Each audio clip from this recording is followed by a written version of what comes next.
Welcome back to Hannity. Now, since being sworn in as Commander-in-Chief, President Trump has been checking off promises off the list that he has. Just take a look at the side of your screen. We're listing everything President Trump has accomplished so far in his first 100 days. It appears he has no plans of slowing down. Tomorrow, we're expecting to learn a lot more about the president's tax reform plan and how to grow the economy. But despite the president moving at lightning speed, Democrats, they've done nothing but oppose him at every turn. The RNC earlier today put out an ad about Democratic obstruction. Let's take a look.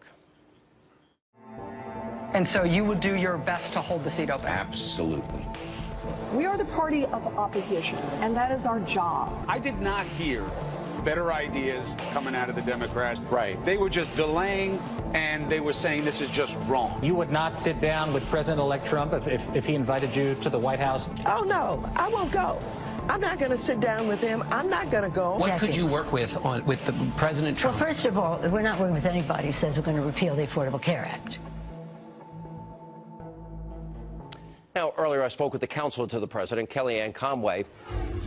All right, Kellyanne, great to see you. Can you believe 100 days? I'm sure it was just, you got a lot of sleep in the last 100 days. You're relaxed, piece of cake. You're kicking up your feet for, it's 5 o'clock in the afternoon, right?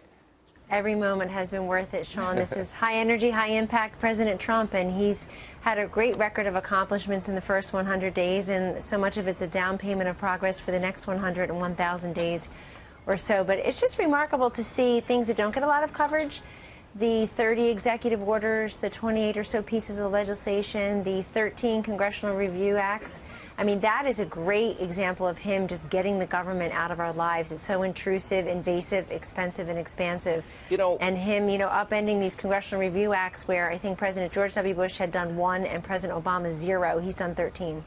Let me put up on the side of the screen, and, first of all, Neil Gorsuch was a huge promise. He was on the list, original list of the Supreme Court. I think you can't doubt that's a huge promise kept.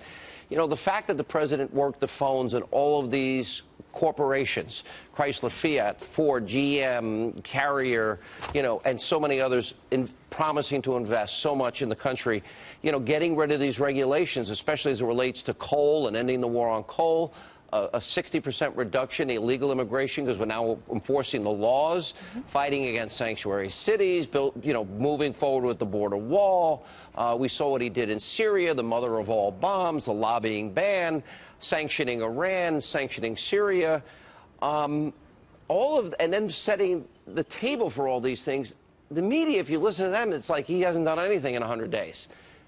That's why so many people aren't listening to that. They're really judging him based on what they see, and they see constant action, they see constant moves towards progress and keeping those campaign promises and doing the right thing. He's also been incredibly responsive as Commander-in-Chief to events and circumstances that he did not start, but his response has been swift and resolute and decisive in that of a leader. The other thing I would point out is that when you look at his first 100 days, if you think about it in 3 big categories, prosperity, he has done so many things, Sean, you just reviewed some of them, and he's about to do some more with tax reform and the like, that helps the job creators, the job seekers, and also the job holders. The vast majority of American households are job holders. And they're saying, when did the job no longer be enough for me to support my family? And they realize it's the regulations, it's the taxation, it's all the hidden fees, it's the government thinking that it knows best. Secondly, after prosperity, safety and security. Everything from the illegal boarding crossings down to a 17-year low. As you said, the enhancements, the tools and the resources to our brave men and women at the border, in our law enforcement, in our communities, what he's done to the veterans. Just last week, signing into law the Veterans Choice Act, where veterans who can't get care through the VA at a particular time can go to the private sector and access care. They'll have better portals, safety and security, not just at the border, but also in our communities. And then thirdly, of course, accountability. I mean, he came to a town that is a big swamp, and it's a swamp that's worked for itself. These lobbying bans, this transparency and accountability that he has put forth and made good on is really remarkable for Americans. I would add one other thing that probably nobody predicted. I mean, there seems to be a real thawing in America's relationship with China as they sent coal back to North Korea, put troops on the border in North Korea. opening up the possibility of new trade deals with America, more favorable, obviously, to us. Then you got the Saudi Crown Prince, you got King Abdullah, you got President al-Sisi, you got Prime Minister Netanyahu. A new alliance is emerging there. That shows promise. You know, and I watched the Democrats. You know, you just saw them. They have no solutions for all the people in poverty on food stamps and out of work and can't own a home. None whatsoever. They won't work with the president in any way, shape, manner, or form. And my only frustration at this point is with the Republicans in Congress. You know, the president's doing everything he can, in my opinion. And these guys wanted the House, Senate, and the presidency.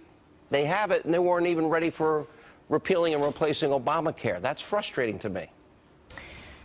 So it's the first 100 days. The Congress and the White House will continue to work together on health care reform, You're being nicer than me. on tax reform. But hold on, I also just want to give a shout out to something that happened here today. You know, the president, about within 3 weeks ago or so, Sean, he started this commission on opioids and drug addiction, and he put Governor Christie of New Jersey as the chairman. And Jared Kushner, his Office of American Innovation, works very hard on this issue as well. But just here today at the White House, we had bipartisan House and Senate members come in and discuss best practices, discuss how to move forward for treatment, interdiction prevention. I know that means a lot to you. No, it's not just me. It's the country. It's the leading cause of accidental death. And I'm just using it as an example of something that flies under the radar for now, while people are just quietly doing their work.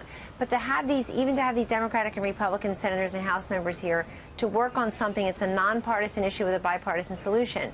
Now, on health care, if I'm glad that Congress has been working hard during the recess to come up with a better plan, and one that will reduce premiums, and one that truly repeals and replaces Obamacare, that the White House could support as well. I think that's fantastic. Tax reform, you have Secretaries Mnuchin and Ross and Gary Cohn and others working really hard on tax reform with the president and vice president.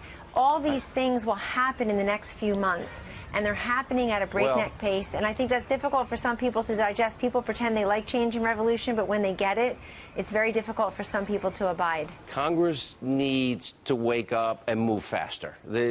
They seemed ill-prepared for the moment, but that's my view. Kellyanne, good to see you. I was slightly jealous of their 2-week recess, I will tell you that. You're what? Oh, yeah, really. I'd love 2 weeks off, too. Isn't that great? See you later. Take care. All right.